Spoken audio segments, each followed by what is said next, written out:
Hey everyone, welcome back to Whispering Words, where we turn your English learning struggles into unstoppable progress. I'm your co-host, and Jake and I are so pumped to share something special with you today. That's right. Good to be back. You know, we've all been there, studying English for weeks, sometimes even months, only to find ourselves completely stuck mid-conversation. Oh, totally. Raise your hand if you've ever frozen up, even when you know the words. I mean, it happens to the best of us, doesn't it? It really does. But here's the thing, those outdated methods, like cramming vocab or just passively reviewing grammar rules, they don't work. Exactly. And that's why today, we're ditching the old stuff and diving into four science-backed hacks to help you learn English faster. Seriously, these tips are game changers. And they're not just theoretical. These are practical steps you can integrate into your everyday life, even if your schedule is packed. Busy lives are kind of our thing, right? So by the end of this episode, you'll have a simple step-by-step plan to boost your vocabulary, get more fluent, and finally feel confident speaking English. Let's get started.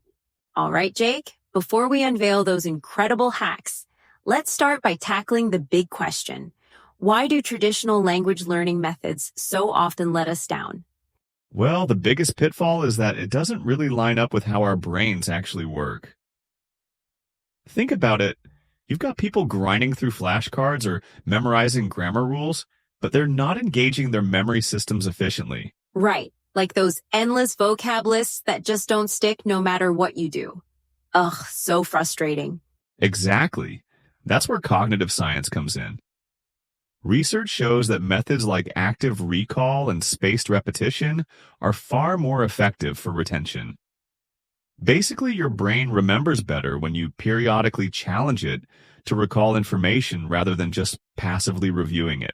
Oh, active recall, I've heard of that. That's like quizzing yourself instead of just rereading everything, right? Exactly. When you force yourself to retrieve the information, you're strengthening those neural pathways. And spaced repetition, it's all about timing. Instead of cramming, you practice spreading out review sessions over time. So you're constantly reinforcing the material just as you're about to forget it. Wow, that's such a game changer. But how do people actually start using this? I mean, it sounds kind of scientific. It does, but it's actually super practical. Here's a tip. Tie what you're learning to something you care about. For example, if you love cooking, learn terms like stir, measure, or ingredients in English. Suddenly, you're using vocabulary that you'll actually remember because it's anchored in what already interests you. Oh, that's clever.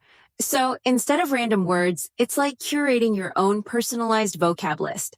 Makes sense. Your brain's like, oh, hey, I actually need this. Exactly. And here's another word everyone should know. Retain. It means keeping something in memory. Using active recall and spacing out your practice are two key ways to retain new English terms for the long haul. Okay, retain. Got it. And let's just say I'm going to be quizzing myself on this later. Honestly, this whole science-backed approach makes so much sense. I wish someone told me this sooner. Better late than never, right? And trust me, understanding these principles completely changes the way you learn. Totally. So, what's next? How do we get started with all this amazing science? All right, Emma, you're absolutely right. Understanding these principles is powerful, and the next step is figuring out how to put them into action. Let's dive into practical strategies. We've touched on the theory, but now it's time to talk about how anyone, yes, anyone, can make faster progress with English using some everyday techniques. The first one, the 1-minute rule. Oh, the 1-minute rule is genius. It's basically about starting super small, like ridiculously small. The idea is, instead of committing to some huge study session, you just practice for, say, 1 minute. Exactly. For example, you could read an online headline aloud while brushing your teeth. It's not about doing a ton at once. It's about consistency. Over time, that 1 minute stacks up. Right. And the best part? It's so easy to sneak into your day. Like no pressure, no guilt about skipping a big formal session. Just 1 minute. Everyone's got a minute, right? Totally. Science shows that when you take small, manageable steps consistently, you're building strong habits, and habits are the foundation of real progress. But this leads directly into another game-changing concept, habit stacking. Ooh, I love habit stacking. It's like hacking your routines to make English learning part of the stuff you're already doing. Like you're driving to work anyway? Boom, listen to an English podcast. How simple is that? Exactly. Or if you're cooking dinner, turn on a YouTube cooking video in English. The trick is to attach the new habit, English practice, to an existing one so it becomes second nature. You're not just adding more work to your day, you're weaving it into what's already happening. Yeah, and it's kind of fun to see how creative you can get with it. Like, seriously, switching up your phone's language? It was weird at first, but now it's like I barely notice it anymore, except I'm learning all these little phrases passively. And that brings us to mindset, which is honestly maybe the most important part of this whole process.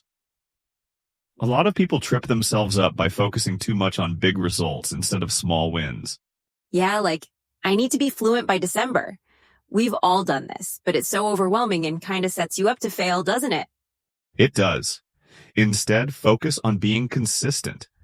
Commit to one small thing, reading a headline, listening to a podcast, practicing vocabulary, for just one day at a time. Over weeks and months, these small efforts snowball into real progress. I love that so much. It's like treating yourself as a work in progress instead of expecting perfection from day one. Honestly, it's kind of freeing when you think about it that way. It is. And here's the kicker.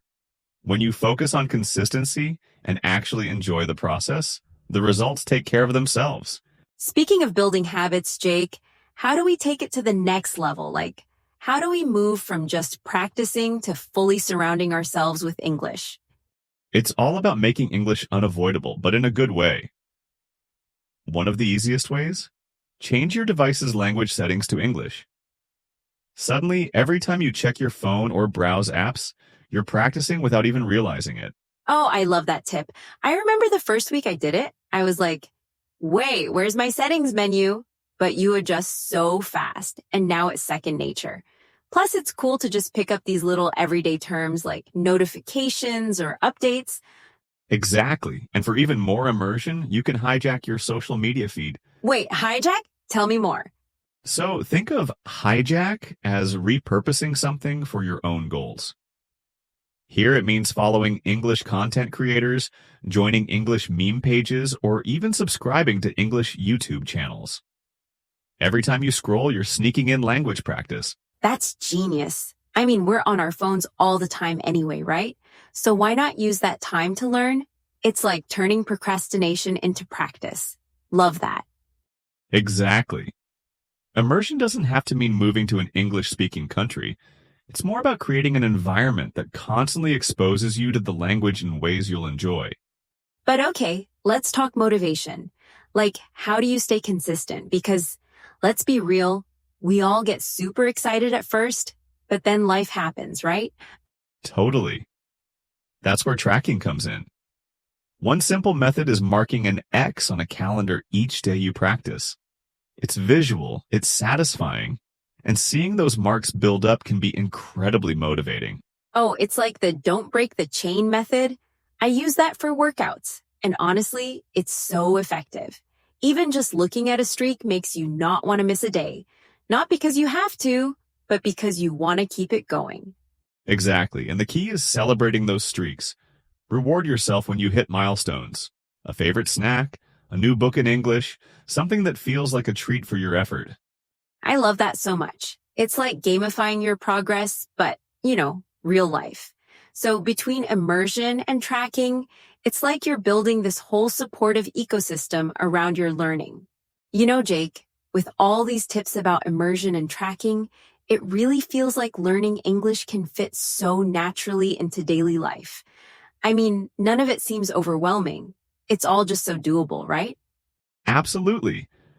From the 1-minute rule to habit stacking, immersing yourself in English, and even tracking progress, it's all about making learning fit into your daily life effortlessly. Right. It's about keeping it simple, keeping it fun, and honestly just being kind to yourself as you learn. Progress, not perfection. Remember? Exactly. And the beauty of it is these aren't hard rules or checklists. These are tools you can adjust to your own rhythm, your own needs. I love that. It's not about cramming or feeling guilty if you miss a day. It's about building something consistent and sustainable, like a real lifestyle, you know? Well said.